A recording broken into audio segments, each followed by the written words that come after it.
Hey, this is Kyle Carver from Strong Dads. Strong Dads wants to thank Crimer Beer House for sponsoring today's Strong Dads podcast. The beer house was started in 1982 by the Crimer family. Since that time, they've become a Cincinnati favorite. If you're looking for an incredible meal and an incredible setting, you have to try Crimer's Beer House down on Route 128 in Cleves, Ohio.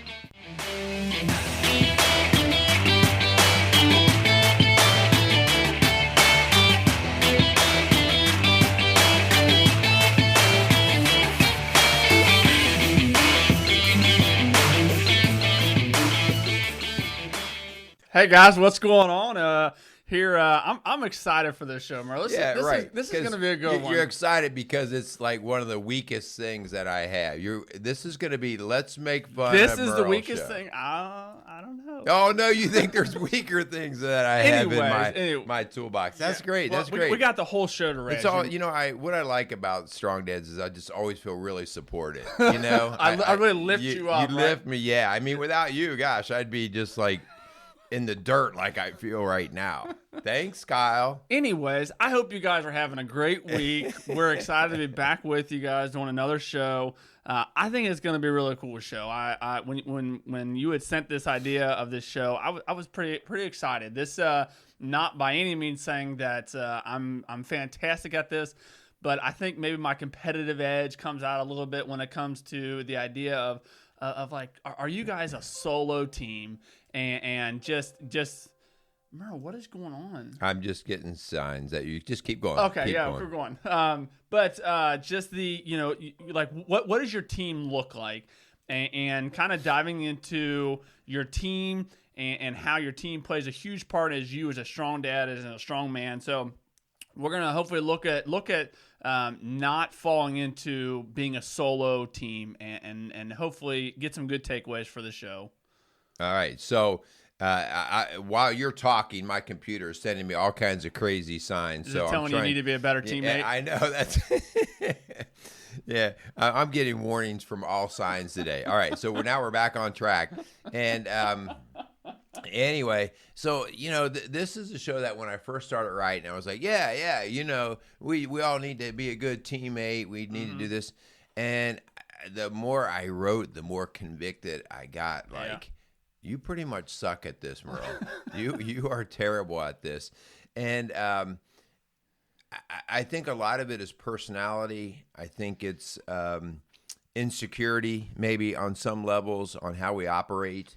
So anyway, I think we're going to fish through a lot of this. But the idea of coming together and working with other men, building up a team of people that are your go-tos, right? And you can go to them as often or for whatever that you need to, is something that us men are not always good at. And the next thing you know, years go on, and you kind of can feel like you're out there on an island, like when trouble does hit, like, how do I get out of this mess now?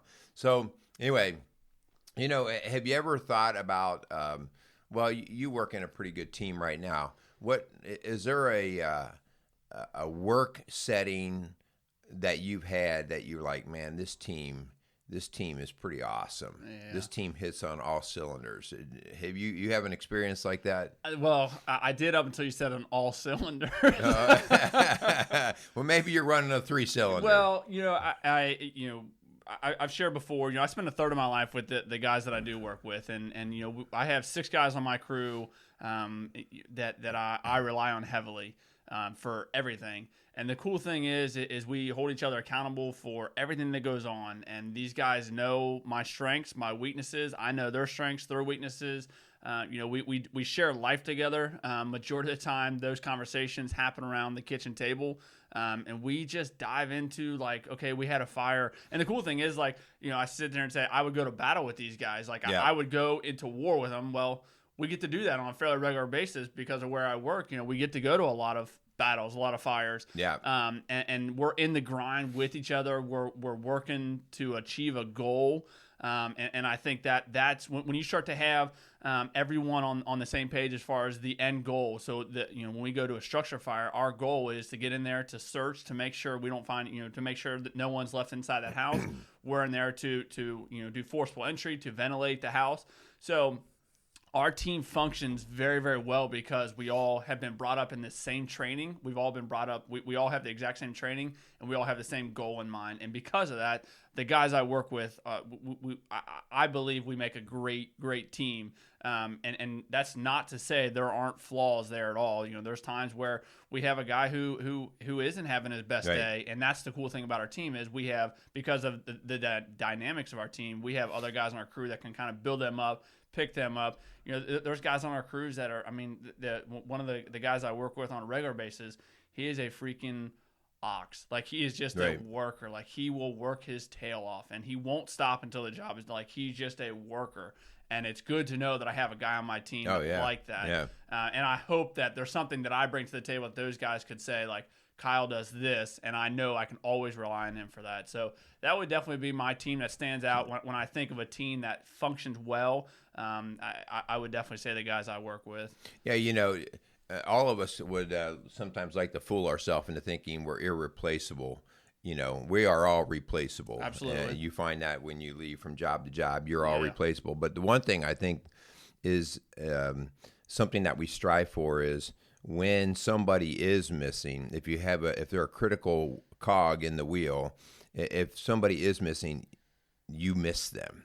Yeah. They bring something to the team that the team really sees as valuable. And so I know, like in your setting, you're all trained the same way, but you all bring a different something to the team. And you know, when that person's gone, you're like, oh man, you know, and you can have a sub that comes in, but that's not your A team, right? Absolutely. What about you? What's a team that you've been a part of, or a group that you've been a part of that's kind of like you're saying, firing all cylinder? That's a really successful team. You know, for me, we didn't put out fires like physical fires, but in the school setting, I was a counselor and an administrator of a lot of the special needs work that had to go on. And if you want to deal with heavy situations, deal with parents and their emotional attachment to their kids. And so we would go into many scenarios, many fires, if you want to call them that, where, you know, when parents have emotions involved, you know, because it's their kid. And I never diminished that. I never looked at them like, you need to get over this. No, that's their kid. Yeah. They need to come in ready to fight if that is the cause. But in saying that, man, I had such a great team at the school, Bright Elementary, where I worked at. You know, going into every conference where we felt like there could be some volatility there, or there was a lot of hurt or concern, I never had a problem with thinking, do we have our ducks in a row for this? Are we ready to go? And here's the cool thing about it. Like, I could absolutely trust that everyone that was on our team, every teacher I worked with, our principal, everybody always worked with the students' best interest in mind. Not the schools, not the teachers, but the students. Now, sometimes that came down to some hard decisions for a student, but the teachers always, well, you know, here's what I believe is best. And so to work from that premise, knowing that I didn't have a teacher that was selfish or who was trying to hide to get away from work or responsibility, you know, I always felt like, no, we're giving you our best right here. So that was just a cool group, and, you know, mix in there a little bit of sense of humor just some fun. I never had a difficult time going into work with those people.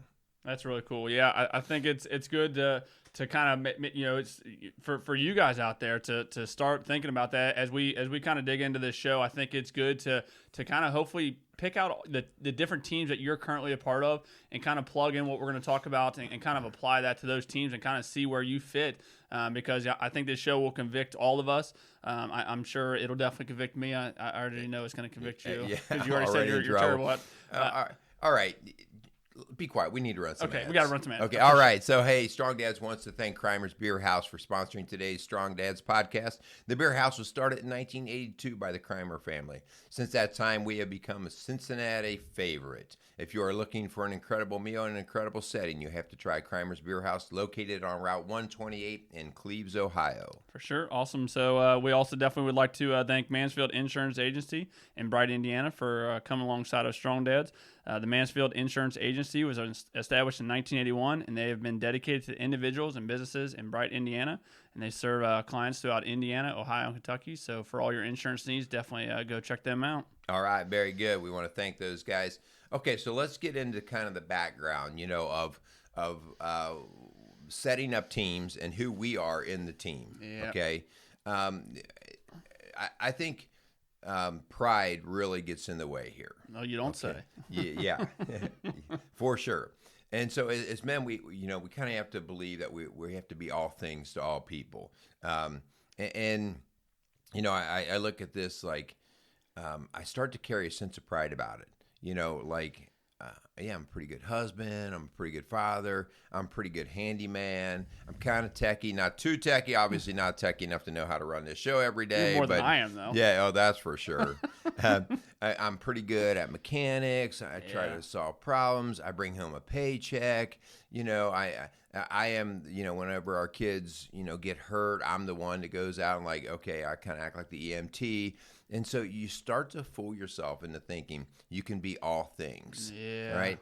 And the problem is, you and I have talked about this before, I start to resist getting help because in my brain I go, I can do this. Yeah. I can do it. Like, I can't even tell you the last time I called a serviceman to come out to our house.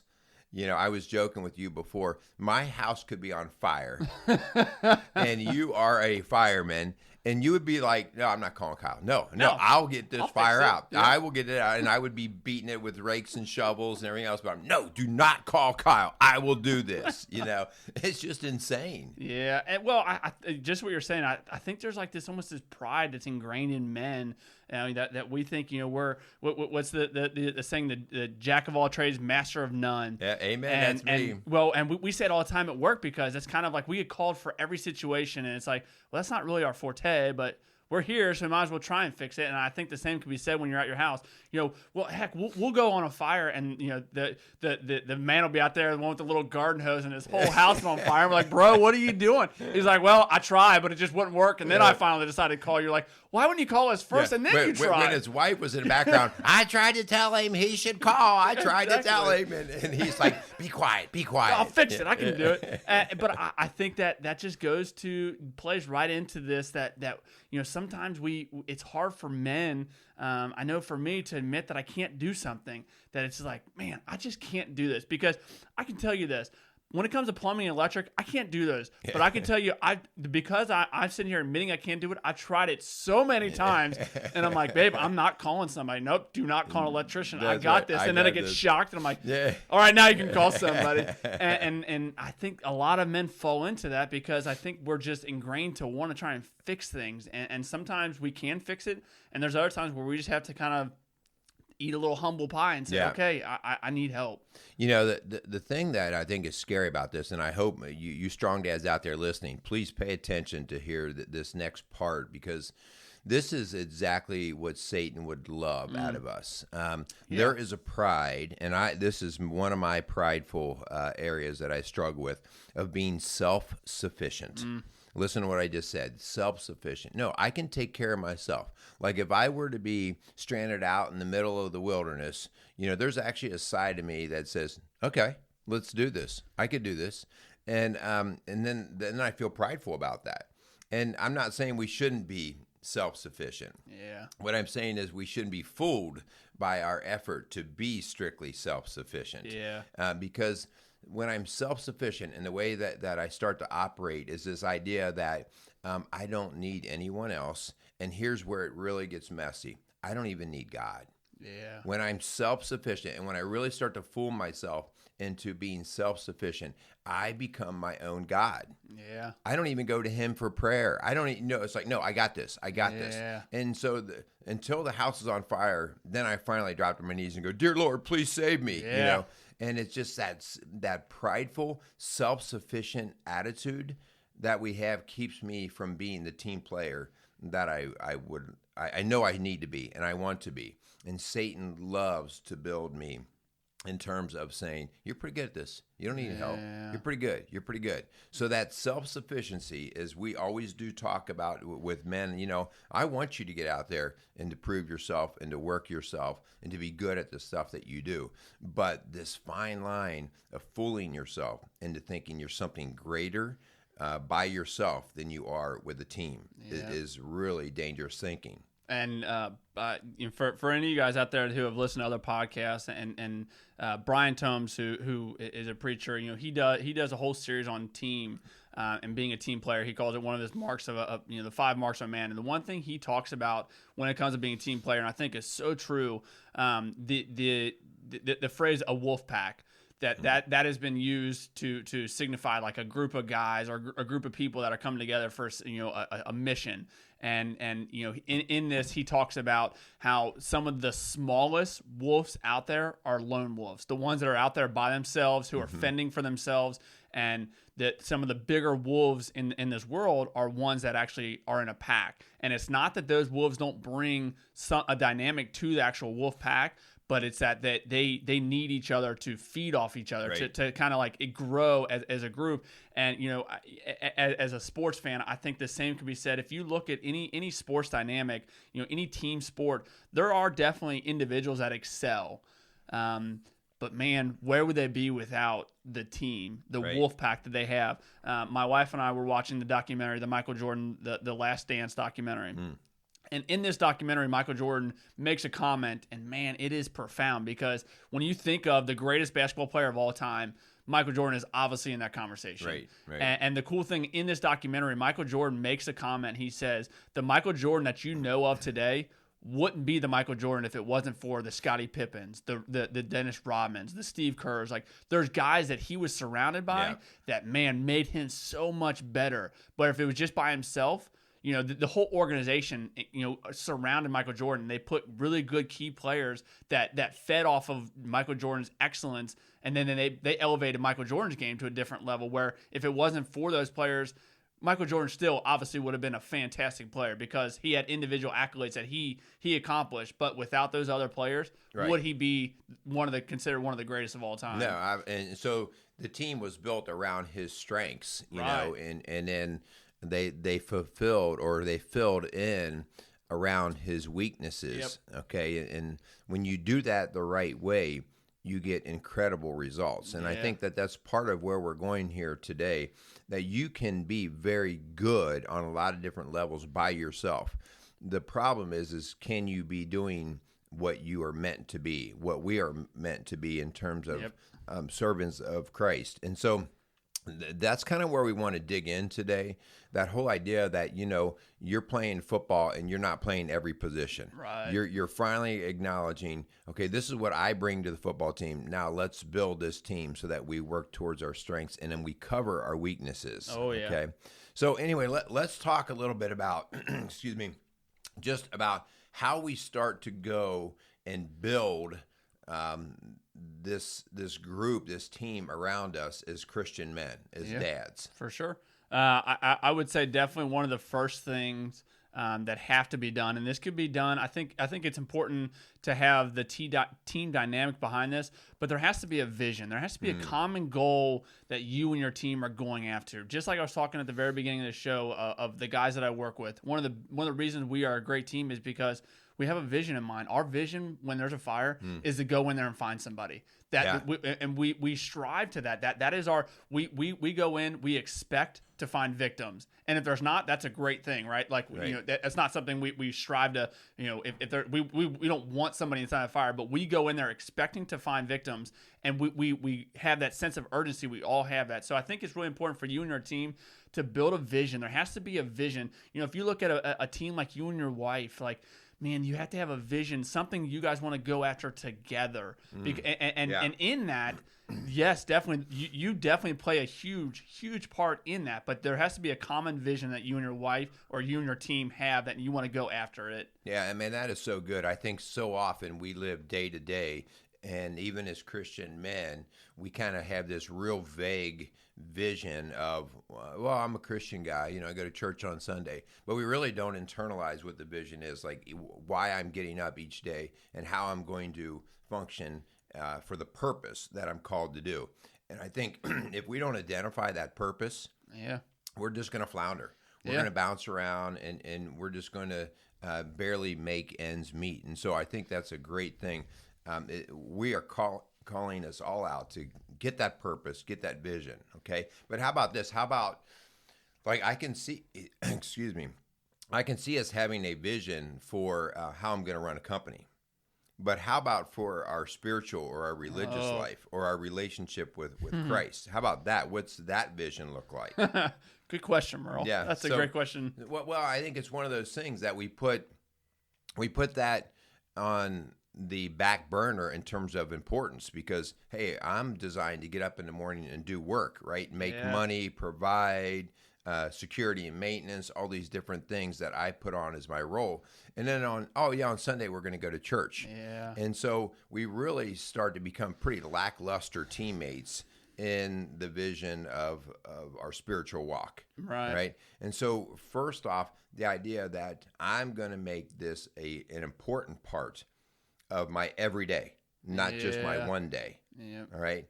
And when I start to do that, I'll build my team differently. Oh, yeah. Okay. So, like, part of what we do, the idea that we put together Strong Dads, this is part of our spiritual walk. Sure. This is not about making money. This is not about notoriety. This is nothing more than we challenge each other, and we do this on a regular basis so that both of us say, listen, we can't screw this up. Yeah. We can't screw up how we're working in our daily life, because there's a higher level of accountability that now we're holding ourselves to. Yeah. Right?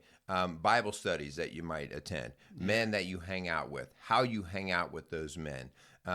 Those are things that if you don't have a vision for those, you're just going to flounder. Right. And with that spiritual life, I mean, when we talk about building vision and building a team, like your spiritual, like bringing God along for that has to be a huge part of it. I'm a big advocate and big believer that you and your wife should be doing a ministry together, doing something that is furthering the kingdom of God. Because, man, when you talk about building each other up, like what better way than to sometimes humble yourself before Jesus? Like if you think you're all that and you're the only reason your team's successful, put yourself next to Jesus and be like, all right, well, I'm not that good. And so I think when you really start to bring a spiritual walk into your team and into your vision, let's just use your family. When you start, your family is one of your teams that you're going to be a part of. When you start to incorporate like foundational principles, biblical principles into your family, you're going to lift them up in a way that you can't do by yourself. Right. Because God is going to always find the best of you because he created you. He's going to know what functions really well for you. I mean, there's things that my girls are really, really good at, and I'm able to bring that out not because of anything I do, but because of who God made, like the characteristics and the gifts that God gave them. I can bring those out because God gave them first. We always talk, one of our favorite verses in our house is that the idea that we get to love each other because God loved us first. Mm-hmm. And how awesome that is that we get the opportunity to love one another because he created us and he loved us first. And man, when you start to bring in that spiritual realm, that spiritual life into your family, your team, there has to be vision because God is all about a vision. Right. Like that vision just happens when you start incorporating God into that. Yeah, his first commandment for us is to love him above all else, and secondly, love your neighbor as yourself. And I mean, so if you're trying to think about what the vision is for you, first off, putting an emphasis on God. And then after that, when we learn to love God well, we'll start to learn the importance of loving each other well and supporting each other. And so that's the first vision. And here's where I get that wrong. I tend to love me well. And who's this God character, right? Yeah. And how do I show you that I'm loving me well? I'm prideful. I'm doing everything by myself. Yeah. And those are the things that that remind me, oh, wait a minute, you've got the cart before the horse. That's another saying. That's an old that's an old man saying that you don't get. How about this saying? How about this? Iron sharpens iron. Yeah. In Proverbs 27:17, this is just that whole idea that we are called together, men are called together to challenge each other, like you just said at work. So once we have that common vision, we have to keep refining each other, keep challenging each other. That's why the competition part is important. The whole idea that we're going to play without taking score does not bring out the best. I want to keep score, not for the sake of winning and getting a tournament trophy, but the sake of getting better, getting better at what we do. And if we're getting better at what we do, and what we do is serve God first and then serve others, that's pretty cool. Yeah. Okay, now we're starting to get our vision cleared up and we're getting our work done. And I've shared this before, that the iron sharpens irons, absolutely. But with that, there is friction. Yes. And some of the best teams I've ever been a part of, there's accountability. And there's, if you look at some of the best sports players out there, again, going back to sports, you look at videos of Jordan, look at Tom Brady. Like, he will be the first one to get in your grill if you messed up. And I think they expect the same in return. If Tom Brady messes up, he wants someone to get in his grill. He wants someone yelling at him. But you can't just have that unless that vision, unless you've been in there. If you've been in a locker room with those guys, you're in the grind. You're doing 2-a-days with those guys. Like with your family, like you can't come at your wife if you've not invested the time. Right. I know for Jenny, like one of her love language is quality time. And I know that if I don't put in that time to spend quality time with her, then how can I come at her and say, well, my love language is physical touch. Right. So how can I say you need to give me my love language, but I've not invested the time in incorporate her love language into our family and into our team. You're working as a self-serving entity there. You're not really working as a team, and that's a dangerous place to be. I look at that all the time when I'm trying to work with couples, and I see both of them honestly always come in with the idea that they're trying to do their best. Mm-hmm. But oftentimes they get very confused in terms of what it actually looks like. Yeah. I'm giving you my best, and then we come to find out, they're both doing their own thing. They're both doing their own thing, and they're not actually giving their best. In their mind, they have an intention, right? Yeah. But they fool themselves, and they're not very good team players in that marriage.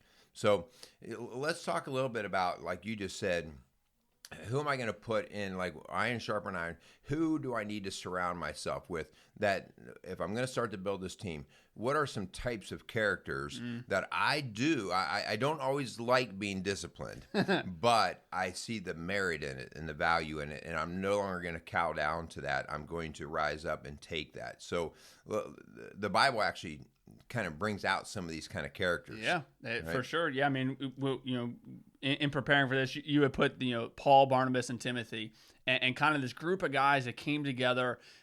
They had an incredible team, and each of them played a different role in that team. If you look at Barnabas, and I didn't know this, just looking up Barnabas, like his actual birth name was not Barnabas. They gave him, it was kind of a quote unquote nickname, and Barnabas actually is a son of encouragement. Like he is someone who encouraged, and he encouraged Paul. And like, you have to have someone on your team that can build you up, with that encouragement. It's not just always like, you did such a great job. Like, sometimes encouragement can look different. It can be like, hey, we need to get better at this. We need to do this a little bit different, but that's still a form of encouragement. So, I think when you're trying to build a team around you and build a team that's a part of what you're doing, man, we got to have someone in there that's like the encourager. Like, all right, we got the hype man. We got to have that person there that's we're in this. We got this. Because when you have someone, that really instills some confidence in other people. Because if you look at Paul, would Paul have been the Paul that we know, the Apostle Paul? Like, would he have been that if it wasn't for Barnabas saying, like, we got this, dude. Yeah. We're in this. And again, not speaking for Barnabas, I don't know what he was like, but like, if you read about him and biblical scholars, like, he was an encourager. That's what he did. Well, and I look at like Paul can be that type A personality. He's driven, but man, he gets frustrated. He gets angry. And he also came in with a lot of garbage. I mean, he used to kill Christians, right? And he came in with all that vim and vigor, but his vision was all twisted. and then he started to recognize how his vision needed to change and start seeking out people to follow Christ. And his vision really did change because he did. Yeah, he went blind and came back. Hello, Paul. Now you see, don't you, brother? And but because of how he was wired, he was always ready to go into the fight. But when you would lose a fight, or in other words, you get rejected, and that's what happens all the time. And when we're trying to get our accomplishments, we run into roadblocks. Barnabas is that dude. Like, I have several of those guys in my life that I've mentioned before, but they're like, hey, keep your head on, keep going. They know your vision, and they share your vision, and they can get you through the emotional side and keeping your head straight. And so Barnabas kind of comes across to me like that guy, like, hey, quit feeling sorry for yourself. Yeah. Let's keep going. All right. So each of us needs to have a Barnabas in our team. Yeah. And if you are the top and you think you don't need anybody else to tell you how or to encourage you or to correct you, you're right away, you're mistaken. Yeah. Okay. No matter your age, Yeah. no matter your age, there's always somebody who can play in and encourage and push you along. And the other guy would be Timothy, and man, how cool is it that Timothy got to basically be like the intern? He got to learn from what Paul was doing, and he was all in. I mean, the dude decided to get circumcised like as a man. No, I'm sorry. That's crazy. No. But like he was all in though. Like he was like following. Like he was all in on the mission and the vision that was set before him, and obviously having Jesus there present, like you get to follow, that is unbelievable. And having this group of guys that you're in it, like I think there's a lot to be said about someone who is learning from the guys on your team. Yeah. Like you as a dad, you should be teaching your kids should be the Timothy of your team. Like they should be watching what you're doing. They want to emulate that. They want to be like that. So I think it's important to have someone on our team that is always striving to want to follow the mission, follow the vision that you set before them, and kind of being that quote unquote intern. Yeah, what you find is as a teacher, the years I spent teaching, the best way to learn something is to teach someone, because all of a sudden it becomes very solidified in your own brain as to why you're doing what you're doing. And you have to connect all the dots so it makes sense in order for you to deliver the message to another person and let them understand it. And so if you have this vision, like Paul has this vision of what he is trying to do with bringing people to Christianity, and Timothy is this green, young, eager, but now Paul looks at him and says, okay, we got to keep the mission going. Yeah. And you're going to be the next ball carrier. Yeah. And so I have to groom you up. I have to coach you. And you take that very seriously, just like you said with our own kids. They're part of your team, by the way. Okay. Absolutely. Your wife is part of your team. Your kids are part of your team. And if you just sort of hang out by yourself and you don't mix time with these people and understand where they are, whether they're the Barnabas or they're the Timothy or what your position is, you're missing the opportunity to spread the mission. And so Timothy is that person that we're going to reach down into and help to educate and pull up and guide and coach. And just like you were saying, like as a teacher, as the person that someone's looking up to, man, I'm sure Paul learned so much from Timothy. Even though Timothy was learning from Paul, for sure. Paul, golly, when I coach basketball, like these kids, 5th and 6th graders would do something, I'm like, that's pretty cool. Yeah. Like, and you would pick up on cool life lessons from. I'm sure Paul picked up on tons of life, because would Paul have been the person who wrote as many books in the New Testament if it wasn't for his team? Right. If it wasn't for the Timothy, the Barnabas, like would that have been the Paul that we know today? Yeah, for sure. Okay, so let's start to wrap this up. So as a challenge, I think our challenge for you strong dads out there is to have a good, honest look at, are you flying solo? Are you one of these guys that pride yourself on self-sufficiency, almost like calling yourself a loner? Yeah. I just kind of hang out by myself. I occasionally, touch base with my wife, and I hang out with the family a little bit, but I pretty much do life by myself, okay?